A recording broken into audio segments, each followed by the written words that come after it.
Wa idza sta'anta fasta'in billah.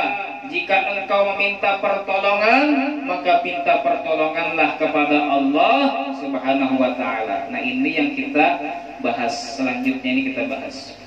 Apabila engkau meminta pertolongan, maka minta pertolonganlah kepada Allah.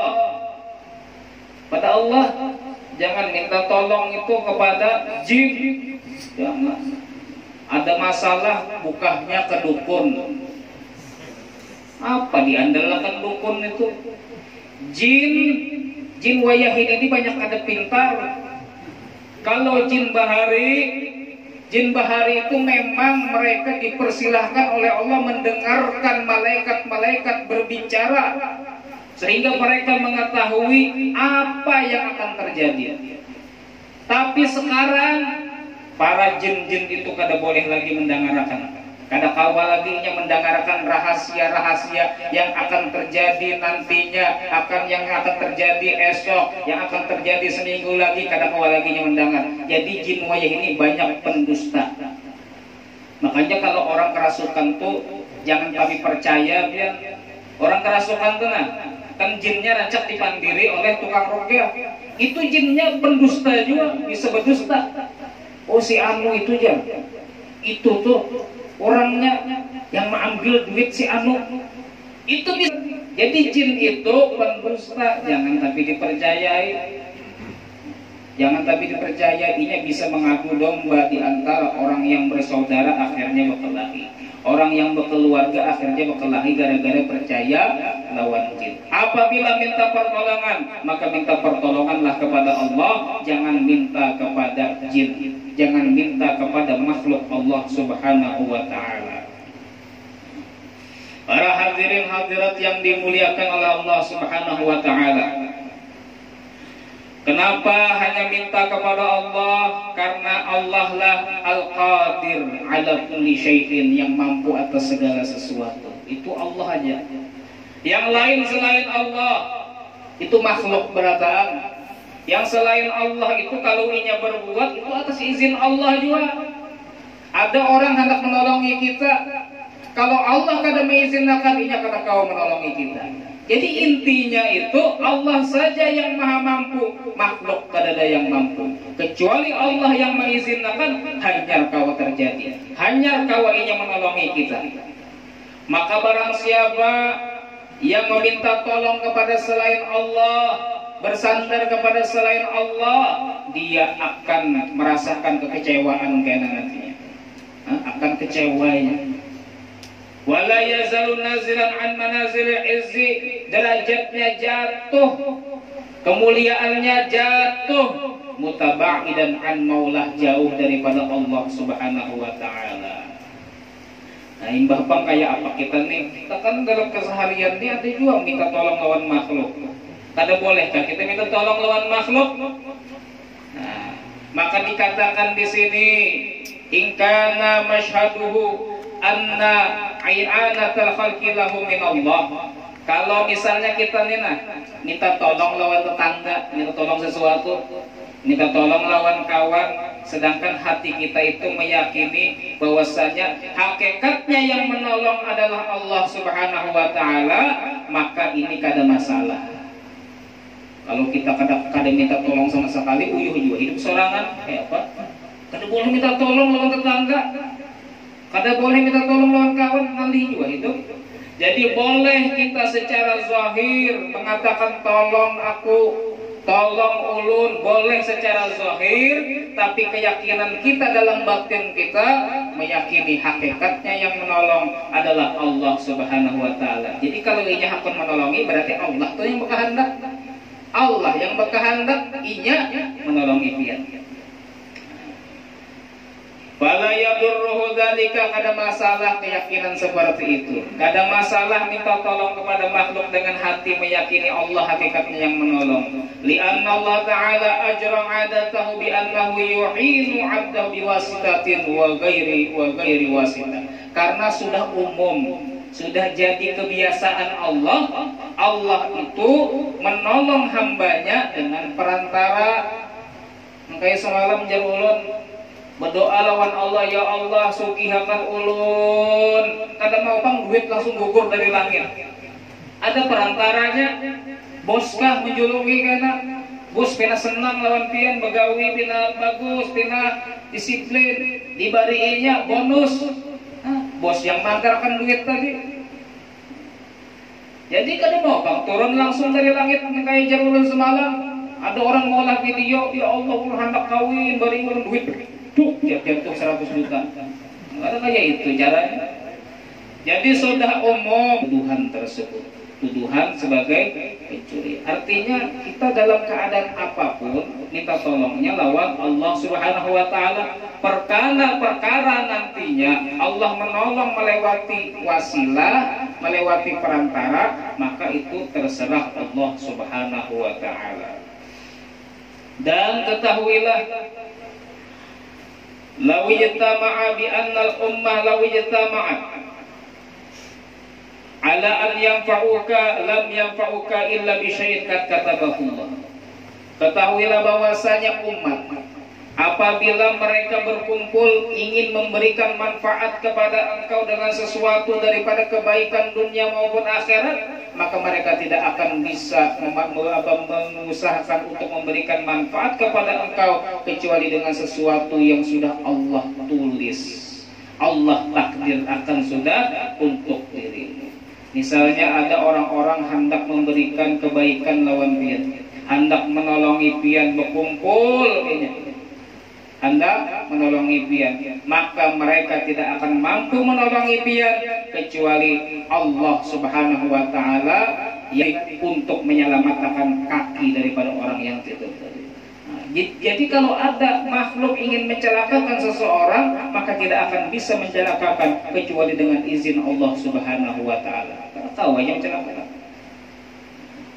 Kemudian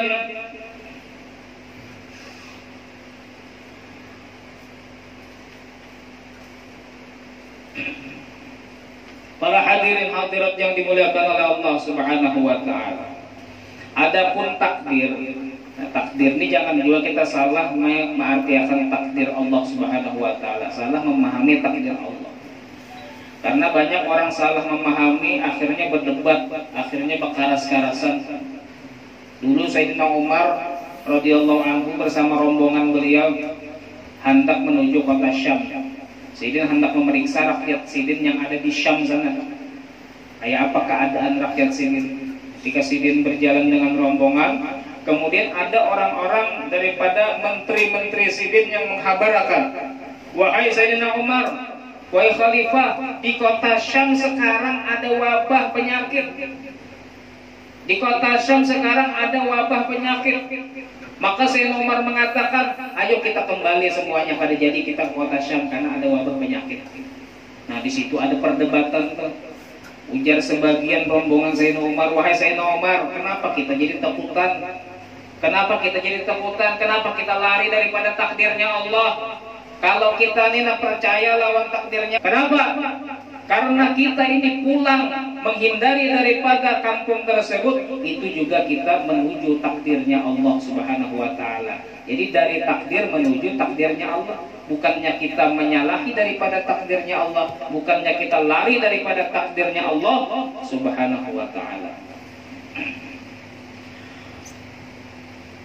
Rufi'atil aqlam, telah diangkat qalam, telah diangkat pena-pena. Takdir itu sudah Allah catat semuanya di Lauhil Mahfuz.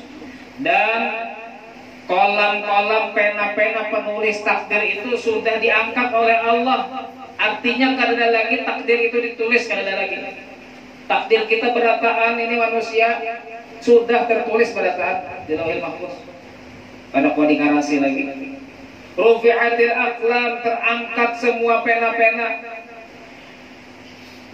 Sehingga dikatakan dalam sebuah riwayat, Allah memerintahkan kepada pena. Penanya kadang kayak pena kita di sini, Pak, enggak ada. Jangan dibayangkan kayak pena kita di sini. Kata Allah, wahai pena, uktub, tulislah. Maka pena tadi mengatakan, ya Rabb, wa ma aktub, apa yang ulun tulis ya Allah? Kata Allah, "Uktub maqadira kulli syai'in." Tulis takdir segala sesuatu. Tulis di Lauhil Mahfuz. Lauhil Mahfuz itu artinya papan yang terjaga. Papan tulis yang terjaga, jangan disamakan. Kalau papan tulis kita di sini yang warna hiram pakai kapur kayak tulisnya kata. Tulislah di papan tulis, di Lauhil Mahfuz, takdir segala sesuatu yang sekarang dan yang akan datang, kata Allah Subhanahu wa taala. Selama-lamanya sampai apa seterusnya dan tiada akhirnya, ditulis berataan. Tulis berataan takdir di situ. Sehingga dikatakan pula dalam sebuah riwayat yang lain, inna awwala syai'in katabahu Allah fi Lauhil Mahfuz. Sesuatu yang pertama kali ditulis di Lauhil Mahfuz itu apa? Yaitu perkataan Bismillahirrahmanirrahim. Innani anallah la ilaha illa ana Muhammadur Rasuli. Muhammadun Rasuli man istaslama li qada'i wa sabara ala bala'i wa syakara ala na'ma'i wa radiya bi hukmi katabtuhu siddiqan. Yang pertama ditulis di Lauhil Mahfuz itu Bismillahirrahmanirrahim. Sesungguhnya aku Allah, tiada Tuhan selain aku, Muhammad adalah utusan aku. Barang siapa pasrah dengan ketentuanku dan sabar atas balaku dan bersyukur atas nikmatku dan ridho terhadap hukumku, maka aku tulis dia sebagai siddiq. Dan aku bangkitkan dia di hari kiamat bersama siddiqin. Dan barang siapa yang pasrah dengan ketentuanku dan barang siapa tidak pasrah ketentuanku dan tidak sabar atas takdirku dan tidak bersyukur atas nikmatku, tidak ridho atas hukumku, maka hendaknya dia keluar daripada bumiku dan mencari Tuhan selain aku. Ini yang pertama ditulis di Lauhil Mahfuz, yaitu tentang takdir, tentang ridho kepada ketentuan Allah Subhanahu wa taala. Ini artinya ini paling penting banget ini. Kita ridho lawan takdir Allah itu paling penting banget. Itu yang pertama kali ditulis di Lauhil Mahfuz. Makanya jangan kita banyak mengeluh terhadap apa yang kita dapatkan di dunia ini. Jangan mengeluh, dikit-dikit mengeluh itu sama aja menyalahkan kepada takdirnya Allah Subhanahu wa taala. Namun para hadirin yang dimuliakan oleh Allah, disebutkan bahwasanya takdir Allah itu ada dua. Ada mubrom, ada mu'allaq. Ada mubrom itu artinya kada kau diubah-ubah lagi sudah takdirnya. Mulai dulu dicatat pertama kali sampai selama-lamanya itu kada berubah-ubah lagi. Ada lagi takdir yang mu'allaq, takdir yang digantung. Takdir ini bisa diubah. Makanya kita dalam bulan Sya'ban, nisfu Sya'ban rancak berdoa kepada Allah agar diubah takdir kita. Yang aturannya takdir kada baik diubah menjadi takdir yang baik. Yang rezeki kada tapi lancar, minta kepada Allah supaya rezeki dilancarkan. Ada takdir yang kada bakalan diubah lagi, ada takdir yang bisa diubah lagi. Makanya kita dianjurkan berdoa, kita dianjurkan berusaha, berharap agar mendapatkan takdir yang lebih baik lagi daripada Allah Subhanahu wa taala. Yang Allahu ma yasha wa yusbit. Allah bisa menghapus daripada takdir yang Allah kehendaki dan Allah bisa juga menetapkan takdir yang Allah kehendaki. Para hadirin yang dimuliakan oleh Allah. Kemudian Nabi melanjutkan wajab fatis suhub, dan telah kering lembaran-lembaran. Ini suatu suatu kinayah. Ini suatu peribahasa saja. Bahwasanya lembaran-lembaran untuk mencatat takdir itu sudah kering, kada ditulisi lagi di situ. Nah, maka ulama ada juga pendapat kayak ini. Ada juga ulama pendapat bahwasanya Lauhil Mahfuz itu adalah tempat catatan-catatan takdir yang kada kuat diubah lagi. Dan Allah mengisi lagi papan tulis selain Lauhil Mahfuz, yang mana di situ dicatat takdir-takdir yang kawan diubah. Nah itu kan yang kita aturannya rezeki pinasaraf minta kepada Allah supaya dilancarkan, di situ kawan diubah di papan tulis selain daripada Lauhil Mahfuz. Yang umur kita pendek minta kepada Allah dipanjangkan, di situ tuh bisa diubah agar Allah bisa memanjangkan umur kita. ta'arraf ila Allah. Wa fi riwayatin ghairat Tirmidzi, dalam sebuah riwayat yang lain selain Imam Tirmidzi, ihfazillah tajidhu amama, jagalah Allah maka Allah kamu akan mendapatkan Allah di hadapanmu. Jadi ini sama lawan hadis yang sebelumnya semalam tuh. Kalau kita menjaga perintah Allah, mengerjakan daripada perintah Allah, menjauhi larangan Allah, maka Allah ada di hadapan kita. Artinya Allah selalu siap menolong kita berada. Allah selalu siap untuk menjaga kita. Kalau kita menjaga perintah Allah, menjauhi larangan Allah Subhanahu wa taala. Ini yang terakhir nanti. Yang terakhir ini penting disampaikan. Ta'arraf ilallah. Mendekatlah kepada Allah. Kenalilah Allah. Firraha, di saat luas rezekimu. Ya'rifka fi syiddah, maka Allah mengenalimu dalam keadaan kamu mendapatkan suatu kesulitan. Nah, ketika nyaman itu ingat lawan Allah. Ketika kita nyaman, banyak duit, badan sehat, kada dapat apapun daripada mudarat, maka di situ kita beribadah, berhimmat, berdoa lawan Allah Subhanahu wa taala. Mendekat lawan Allah. Nantinya apabila kita dapat musibah, dapat masalah, dapat suatu kesulitan, maka ketika itu kita minta tolong lawan Allah, Allah akan mendengarkan kita. Lain kayak orang sembahyang kada bisa, waktu inya sugih-sugihnya sembahyang kada bisa, berdoa koler, ke pengajian koler, untuk ibadah-ibadah itu koler. Sekali inya dapat musibah lalu ya Allah, pas dapat musibah hanya berdoa banget lawan Allah, hanya mengiyau Allah. Waktu inya nyaman kada ingat lawan Allah Subhanahu wa taala, ini kada bakalan dikabulkan oleh Allah permintaannya. Jadi di waktu kita nyaman kita parat lawan Allah, di waktu kita nyaman kita beribadah kepada Allah, kita berdoa kepada Allah. Karena waktu kita sakit, waktu kita ada masalah, kita minta lawan Allah, Allah akan mengabulkan permintaan kita. Sama tuh kayak kita tuh melihat orang kalau ada perlunya aja hanya datang, koler kita menolongi. Ada perlunya aja hanya datang. Kalau kada ada perlunya, kada mau lalu ini parah. Nah kayak itu kita akan menilainya, kita akan kada menghargainya. Tapi kalau inya ketika inya nyaman, inya parak lawan kita, inya membantui kita, inya hakun berkawan lawan kita. Ketika inya sakit, kita akan berusaha menolonginya. Tapi kalau ada orang ketika inya nyaman, sugih, inya kada ada penyakit, inya hidupnya bahagia, ada tahu behilang-hilang lawan kita. Sekali sakit minjam duit bang, ya. Sekali sakit minjam duit bang, ini koler orang meminjamnya. Coba baik, mulai inya suki, mulai inya nyaman baik lawan kita. Ketika inya sakit datang lawan kita, minjam duit bang. Jangankan minjam, dibariin langsung. Kalau kita mahir berkumpul lawan inya, kalau kita mahir, senang lawan inya, sakit lawan inya kadang-kadang kita pinjamin lagi, kita bari.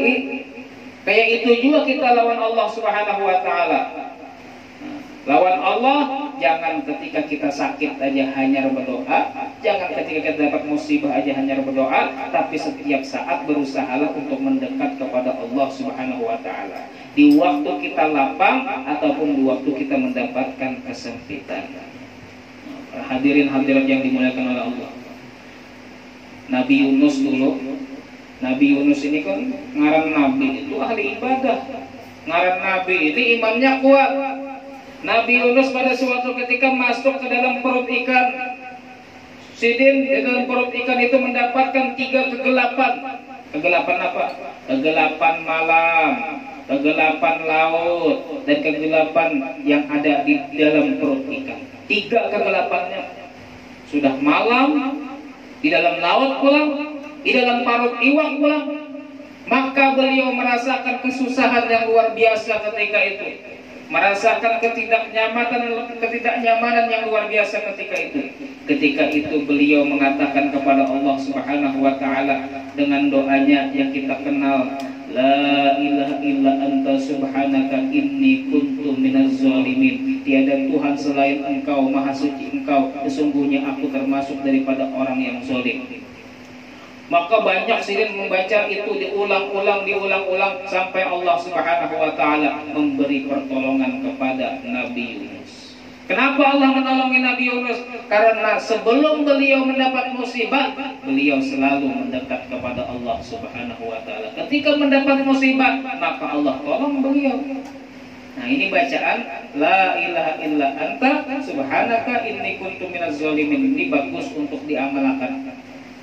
Diriwayatkan bahwasanya doanya Nabi Yunus tersebut, idza da'a biha wa fi batnil hut, tidaklah seseorang berdoa dengan doa tersebut illa stajaballahu lahu, kecuali Allah istijabahi doanya tadi.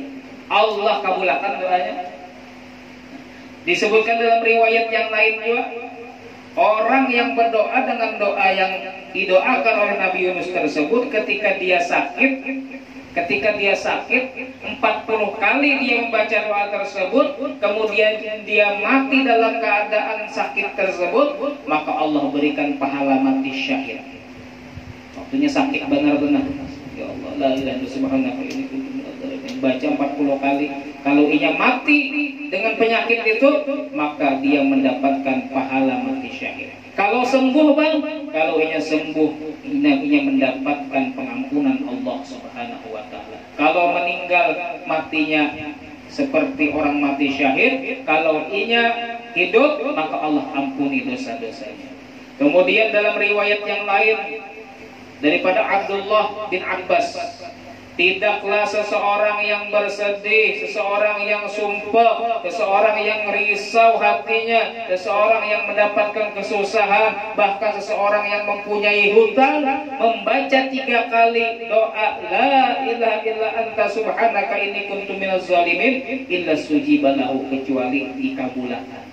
Nah, yang banyak hutang banyak baca ini la ilaha illa anta subhanaka inni kuntu minaz zalimin. Yang ngalih benar hendak senyum susah benar hidup, banyak baca ini la ilaha illa anta subhanaka inni kuntu minaz zalimin.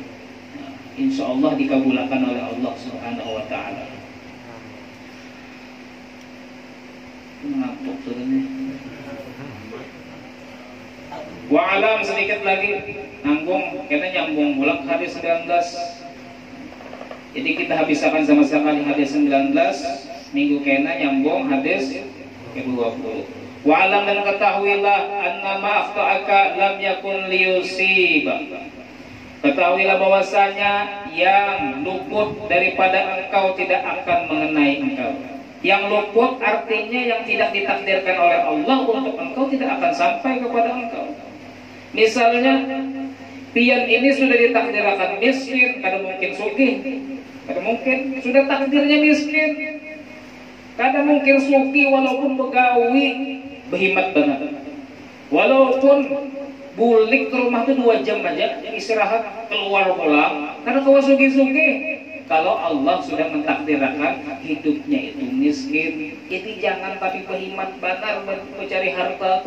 Coba lihat ya, ada sebagian orang juga sedikit aja gawiannya sugih. Makai pejabat tuh macam tangan warak, banyak banget duit.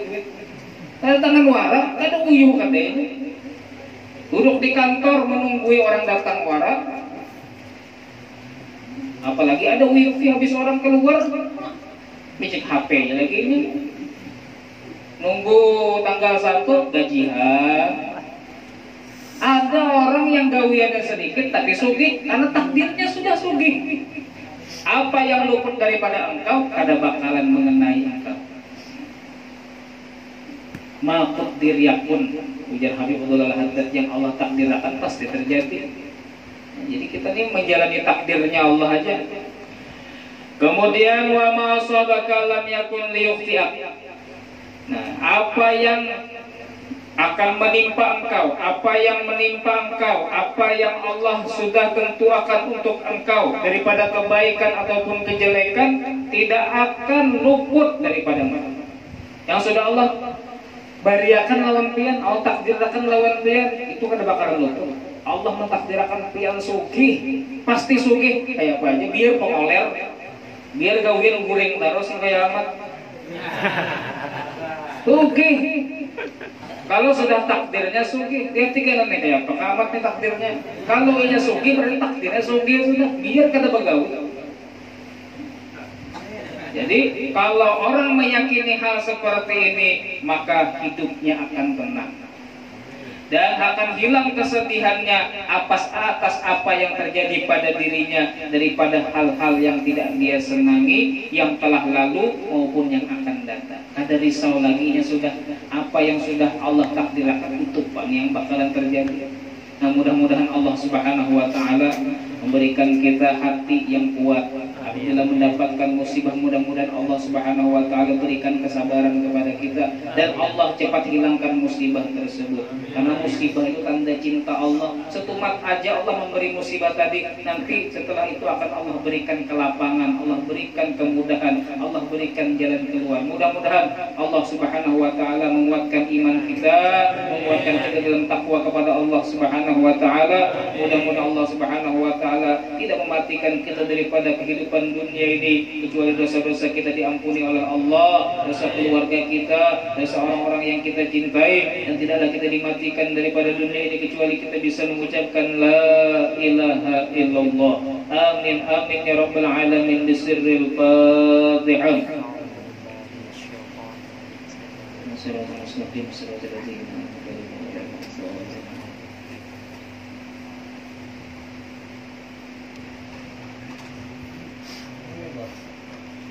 Amin. Bismillahirrahmanirrahim. Alhamdulillah rabbil alamin wassalatu wassalamu ala asyrafil anbiya'i wal mursalin sayyidina wa maulana Muhammadin wa alihi wa sahbihi ajma'in.